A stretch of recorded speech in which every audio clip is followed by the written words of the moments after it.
Vamos a iniciar con la regla de la suma.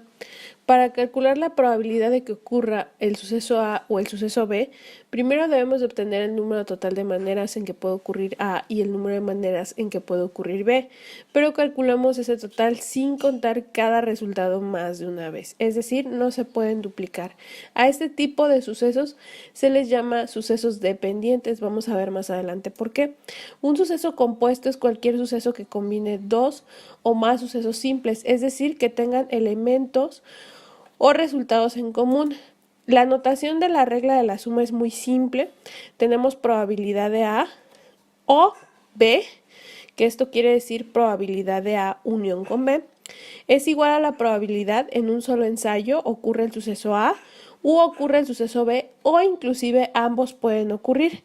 Para calcular la probabilidad de que el suceso A ocurra o un suceso B ocurra, calculamos primero el número total de formas en que puede ocurrir A y el número total de formas en que puede ocurrir B, pero calculamos ese total de manera que ningún resultado se cuente más de una vez. De lo contrario, al final se tiene que restar.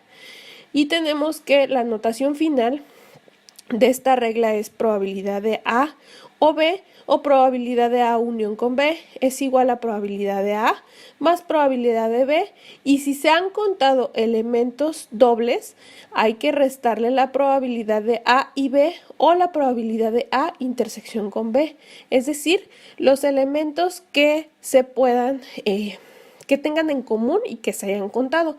Más adelante vamos a verlos con un ejemplo donde A y B denota la probabilidad de que A y B ocurran al mismo tiempo como resultado en un ensayo de un procedimiento. Tenemos aquí un diagrama de Venn en donde vemos que el área total es igual a 1 y tenemos dos eventos, que es un círculo, el evento A es un círculo gris oscuro, mientras que el evento B es un círculo gris claro, ¿sí? Y ambos tienen elementos en común, los cuales se interceptan aquí en esta intercepción, y aquí vemos que es probabilidad de A y B, ¿sí? En cambio tenemos otro diagrama de Venn en donde ambos eventos no tienen elementos en común y únicamente se tendría que encontrar la probabilidad de A y se sumaría la probabilidad de B sin necesidad de hacer una resta al final de los elementos que tengan en común. Sí, entonces aquí lo podemos ver muy claramente ya con la notación que generalmente se utiliza, pero ahorita vamos a estar utilizando unión, bueno, en lugar de unión vamos a utilizar O y en lugar de intercepción vamos a utilizar I.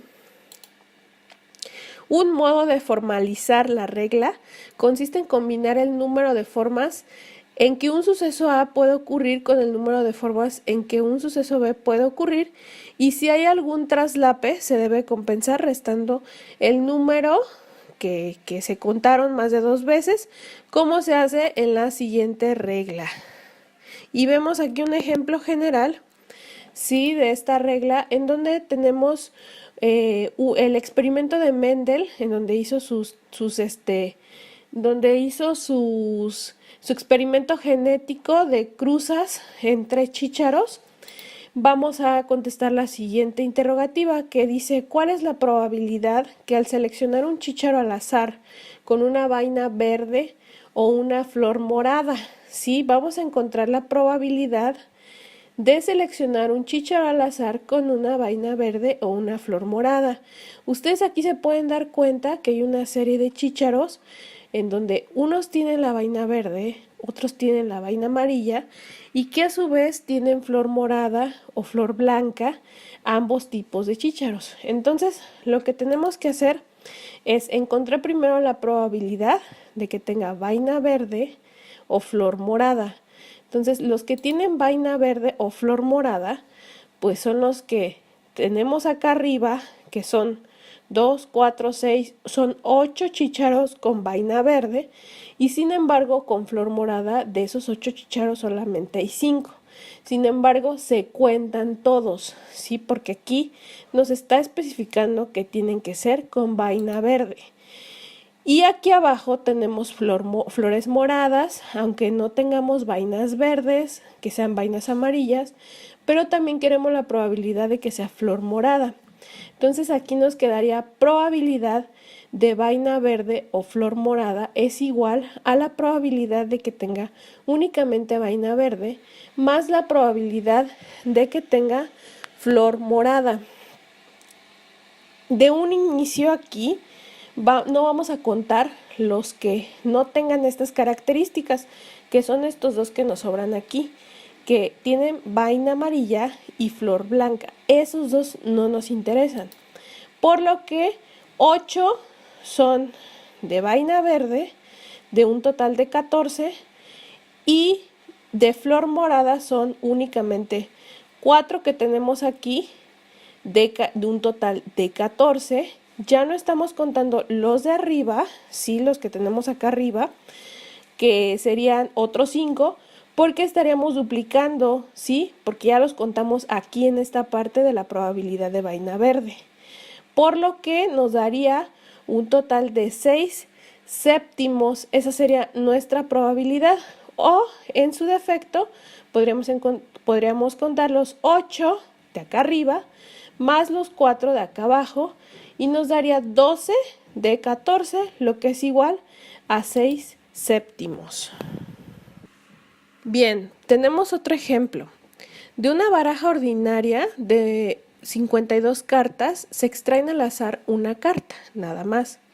Encontrar la probabilidad de que la carta sea, inciso A, un as, inciso B, una sota de corazones, inciso C, un 3 de tréboles o un 6 de diamantes, inciso D, un corazón, inciso E, cualquier palo, excepto corazones, inciso F, un 7 o una pica, inciso G, ni un 4 ni un trébol. Bueno, vamos a comenzar con el inciso A. Dice que tiene que ser un as, ¿sí? ¿Cuántos ases tenemos en una baraja, en un mazo de baraja?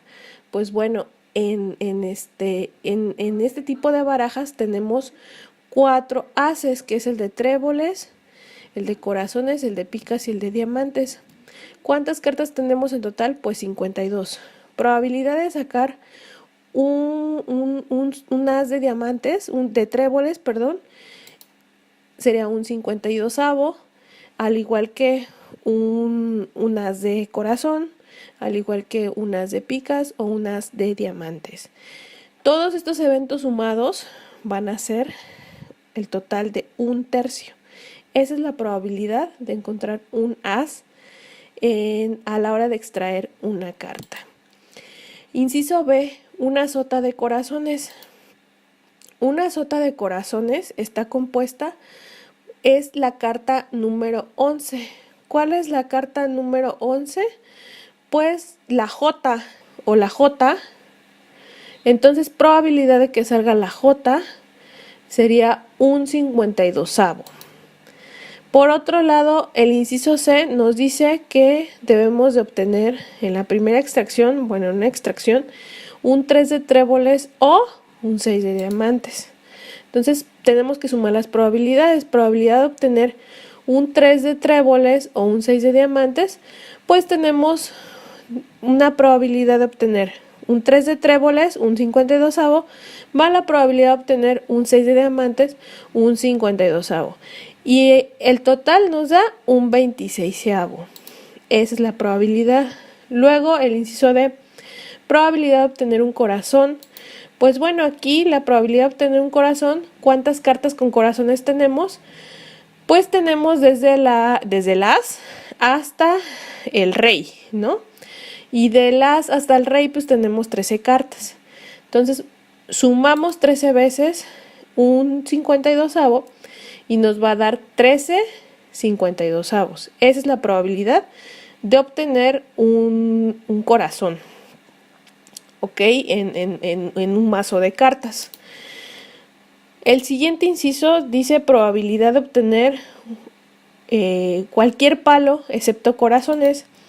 Cualquier palo se refiere ya sea o todos corazones, o todos diamantes, o todas picas, o todas tréboles, ¿sí? Entonces, lo que no queremos más bien es obtener ningún corazón, ningún corazón.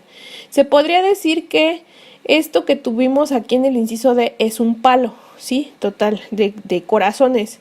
Entonces acuérdense que aquí sería un palo de corazones complemento, es decir, lo que no queremos. Entonces para esto, acuérdense que las 52 cartas sería el 100%, que sería igual a 1, y a esto le podemos restar directamente la probabilidad de obtener un palo de corazones, que es el inciso D, y nos sale un total de 3/4. Esa es la probabilidad de obtener cualquier palo excepto corazones.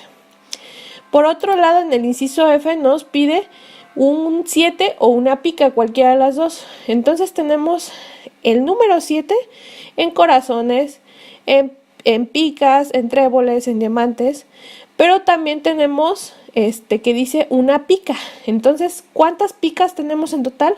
Al igual que los corazones, tenemos 13 picas. Entonces, en este caso, sí tenemos que hay elementos que se interceptan, es decir, aquí ya estamos contando un 7 de picas y aquí este 7 de picas ya está incluido, entonces hay que restárselo al final, que es la intercepción. Entonces, o los elementos que hay en común.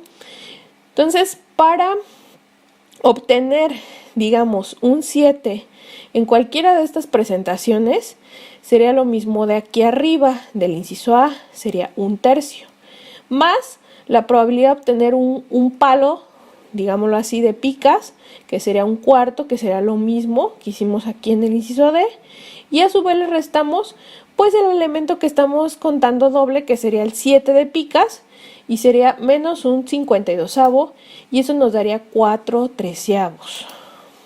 Finalmente, el inciso G nos pide ni un 4 ni un trébol, ¿sí? Entonces va a ser probabilidad de 4 o trébol complemento, ¿sí? Entonces, ¿cuántos 4 tenemos en sus diferentes presentaciones? Pues tenemos de corazón, de pica, de trébol y de diamantes.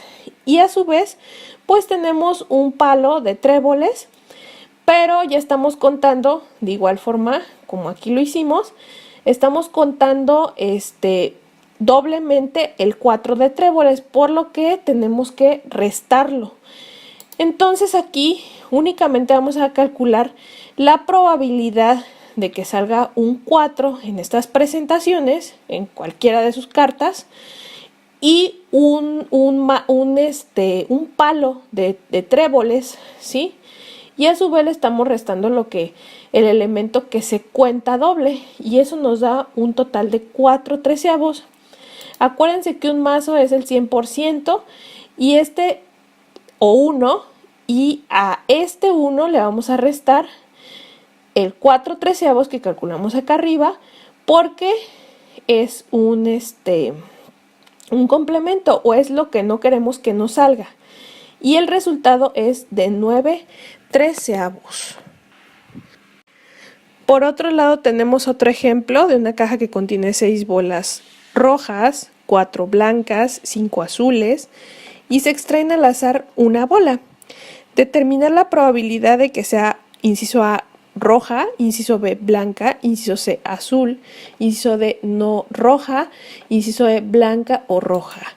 Aquí tenemos nuestras bolas, ¿sí? Las 6 rojas, las 4 blancas y las 3 azules. En el inciso A vamos a calcular la probabilidad de que todas sean rojas. Entonces sería el total de las rojas entre el total de bolas que hay en la caja, y eso nos daría un resultado de 2/5. En el inciso B serían únicamente las blancas, es decir, en el numerador va el total de blancas entre el total de bolas, y sería 4/15 en la probabilidad. Y en el inciso C, de que nos salga una bola azul, pues sería el total de las bolas azules sobre el total de las bolas contenidas en la caja, y eso nos daría una probabilidad de 5/15. Y por último, penúltimo, que no sea roja, sería probabilidad de roja complemento, y eso sería igual a 1 menos 2/5. ¿Por qué 2/5? Porque es la probabilidad de sacar una roja, y eso se lo restamos al 100%, ¿sí? Y esto sería igual a 3/5. Y por último, que sea roja o blanca, pues bueno, aquí es como si se sumaran los sucesos de que sea roja o sea blanca. Y sería el total de bolas blancas más el total de bolas rojas entre el total de bolas en la caja, y eso nos daría un total de 2/3.